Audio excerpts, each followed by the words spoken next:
মহিলারা যারা ঘরে কাজ করে, আমাদের স্ত্রীরা, আমাদের মায়েরা যারা আমাদের ঘরে কাজ করে, তাদের উপরে কাজের চাপ কমানো, এটা রমজানে গুরুত্বপূর্ণ দায়িত্ব আমাদের জন্য।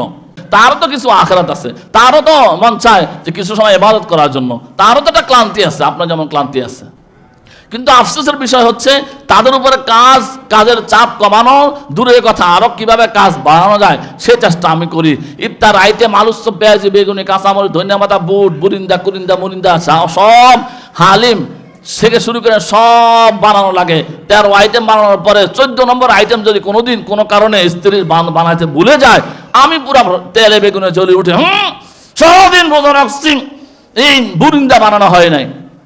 কি এটা রোজা উনি রাখছে, ওই মহিলাও তো রোজা রাখছে, শুধু রোজা আপনি রাখছেন, তো ওই মহিলা রোজা রেখে রেখে যে সারাদিন কাজ করছে, এটা আপনার চোখে দেখেন না। এই জন্য আপনি পারলে তার সাথে কাজ করেন, তার সাথে হেল্প করেন। এতটুকু না পারলে তার কাজের চাপ কিভাবে কমে সেটা চেষ্টা করেন। আপনি তো সারাদিন যে কাজে করেন, বাসায় এসে আপনি শুয়ে থাকেন, ইফতার সকল কিছু আপনার সামনে দেওয়া হয়, এগুলো বানাইতে যে কি কষ্ট হয় রোজা রেখে, এটা ওই মহিলা জানে। আপনি আরো এক আইটেম কোনোদিন ভুলে না হইলে যে তার উপরে প্রভাব বিস্তার করেন, রাগ হন, এটা অনুচিত, অমানবিক কাজ। আপনি সাহারির সময় উঠেন, যখন খাবারের সময় হয়, কিন্তু ওই মহিলা সবার আগে উঠে যায়, উঠে খাবার রান্না করে, খাবার গরম করে, পানি গরম করে, এটা করে সেটা করে, সকল কিছু আয়োজন করে, এরপর আপনার সামনে যায়। কেন ওই মহিলার জন্য তো রোজা, ওই মহিলা তো রাতে ঘুমানো লাগে।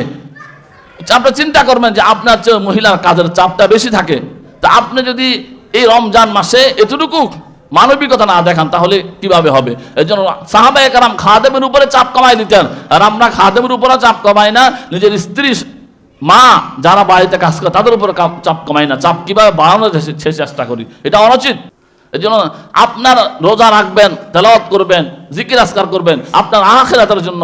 ওই মহিলারও আখিরাত আছে, তাকেও আপনি কাজ কমাই দিয়া তাকেও বলেন তুমিও রোজা রাখো, তাসবিহ তাহলিল পড়ো, কোরআন তেলাওয়াত করো, বিভিন্ন আমলে তাকে উদ্বুদ্ধ করেন। কাজ যতটুকু না হলে না অতটুকু করার চেষ্টা করেন, অতটুকু তাকে দেন। তার আখিরাতের ফিকির করা এটা আপনার জিম্মাদারি। শুধু নিজের আখিরাতের ফিকির করলে তো হবে না, ওই মহিলার, ওই নারীদের আখিরাতের ফিকিরও আপনাকে করতে হবে।